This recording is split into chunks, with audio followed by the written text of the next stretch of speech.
Students, मैं doctor Smriti Agarwal, assistant professor physics, government college Vaishali नगर।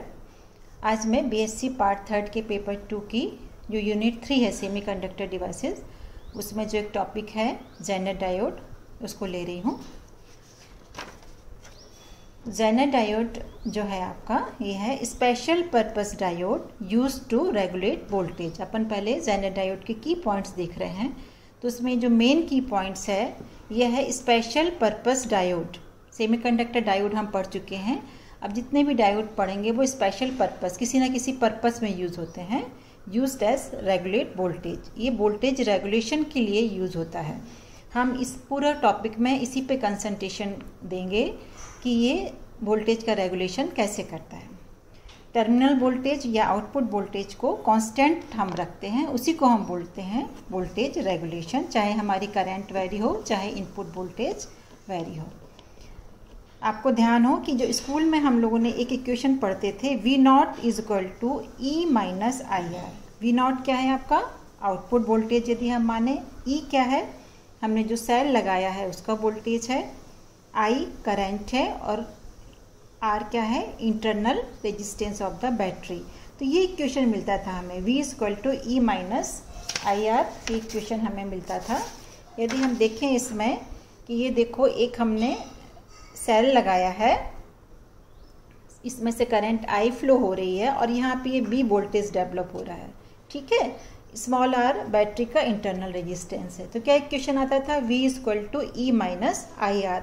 लेकिन यदि हमने अभी एक लोड लगाया है, मान लो सपोज हम एक लोड और लगा दें, तो क्या हो जाएगा, ये वाला वोल्टेज चेंज हो जाएगा क्योंकि करंट इन दोनों में डिवाइडेड हो जाएगी, तो ये वोल्टेज चेंज हो जाएगा।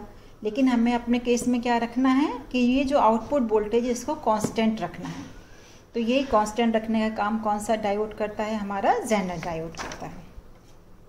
और जेनर डायोड में क्या खूबी है, ये हाई डोपिंग कंसंट्रेशन डायोड है, इसकी जो इम्प्योरिटी रहती है वो काफ़ी हाई रहती है, तो डिप्लीशन लेयर क्या हो जाती है, थिन हो जाती है। इलेक्ट्रिक फील्ड इज स्ट्रॉन्ग, अपन ने पढ़ा था जंक्शन डायोड में कि इलेक्ट्रिक फील्ड उसमें डेवलप हो जाती है डिप्लीशन लेयर में, तो इसमें इलेक्ट्रिक फील्ड काफ़ी स्ट्रॉन्ग होती है। इसकी रेंज 5 × 10⁻6 वोल्ट पर मीटर की रेंज में होती है इसकी। और इसका जो साइन होता है वो इस टाइप का होता है PN, थोड़ा सा हम N को घुमा देते हैं तो ये जेनर डायोड का साइन हो जाता है।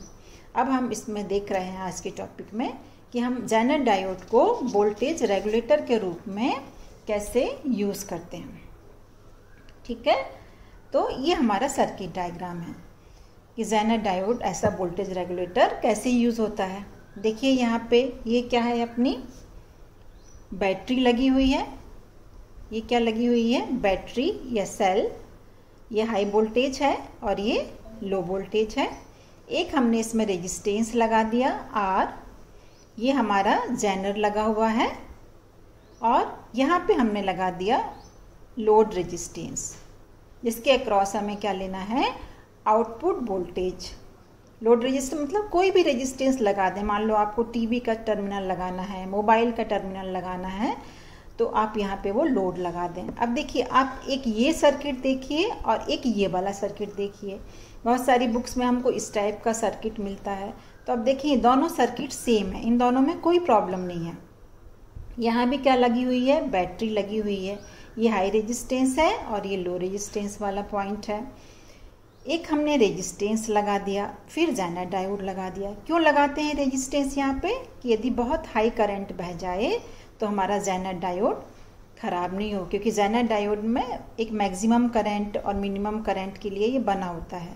इसमें लिखा होता है इसका कितना ब्रेकडाउन वोल्टेज है, इससे कितनी करंट जा सकती है।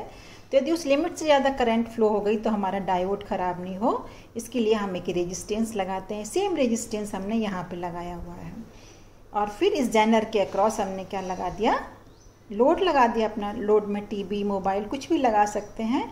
तो हमें जितना लोड चाहिए, मान लीजिए हमें 20 वोल्ट चाहिए, तो हम यहाँ पे 20 वोल्ट का जेनर लगाएंगे। तो जितना जेनर में का होगा वोल्टेज, जो ब्रेकडाउन वोल्टेज रहता है, उतना हमारा आउटपुट हमें मिल जाएगा।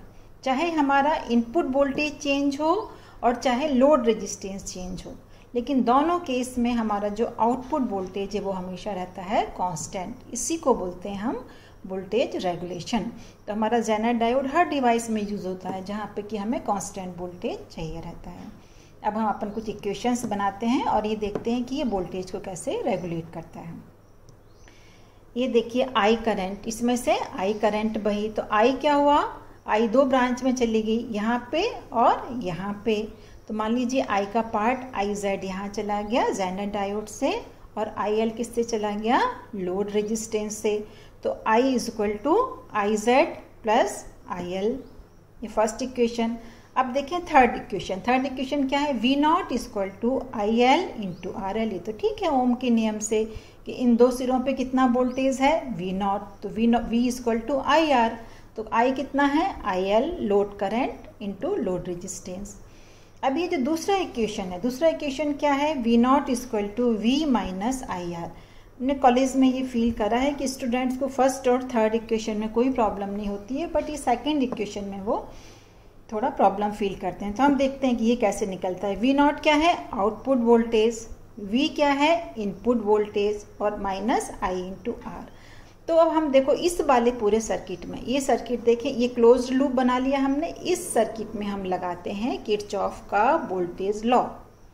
किरचॉफ का वोल्टेज लॉ क्या होता है कि एक पूरे सर्किट में वोल्टेज का जो सम्स होता है उसकी वैल्यू कितनी होती है, 0 होती है।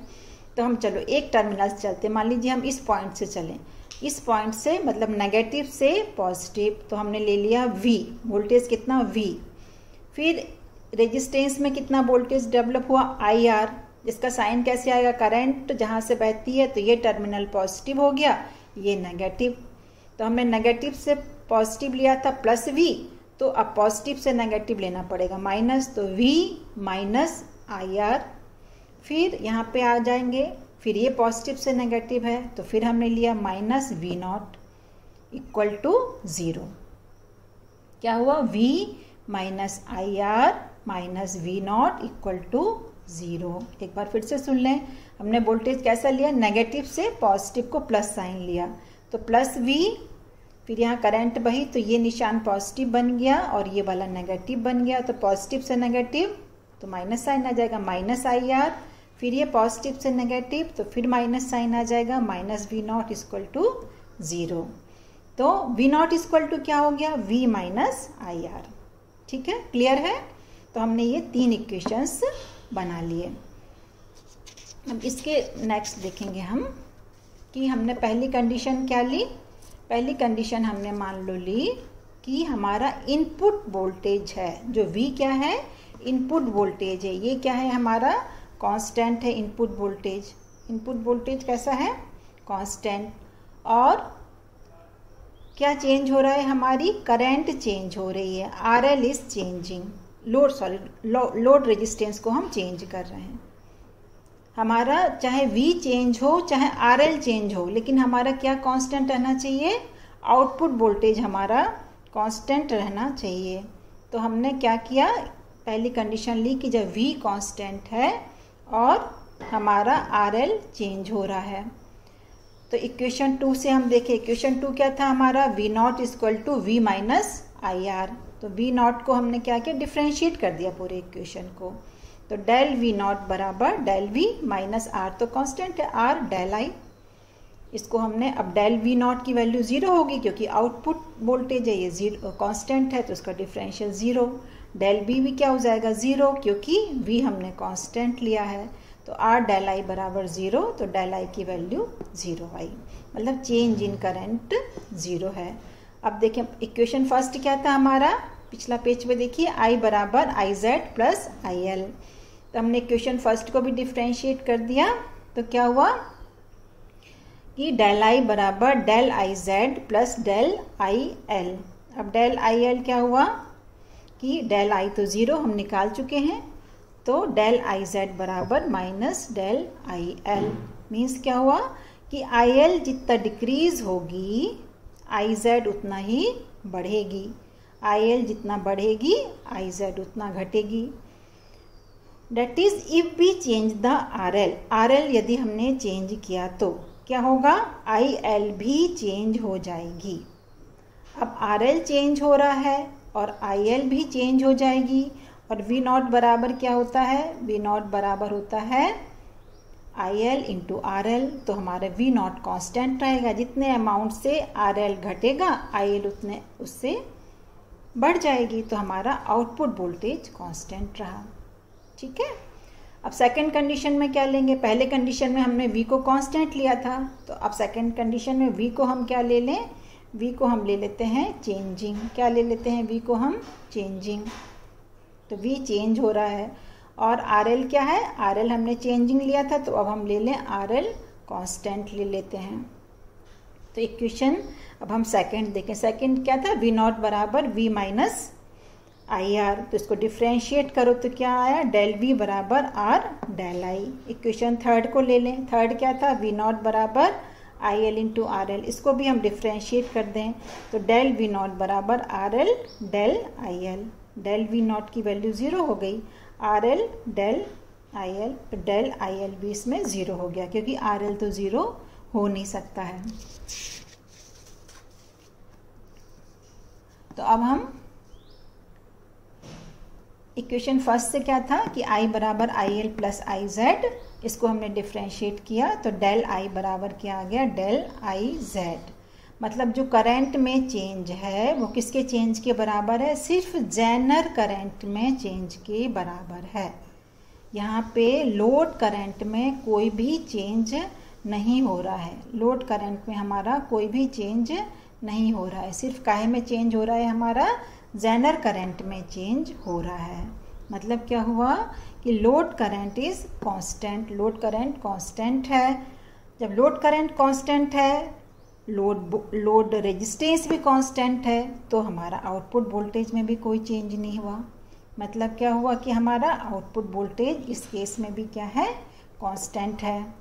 तो स्टूडेंट्स, हमने देखा कि कैसे हम चाहे इनपुट वोल्टेज को चेंज करें और चाहे लोड रेजिस्टेंस को चेंज करें, दोनों ही रेजिस्टेंस में हमारी, दोनों ही केस में हमारी जो आउटपुट वोल्टेज है वो हमेशा कांस्टेंट रहता है। इसी को हम बोलते हैं voltage regulation through Zener diode.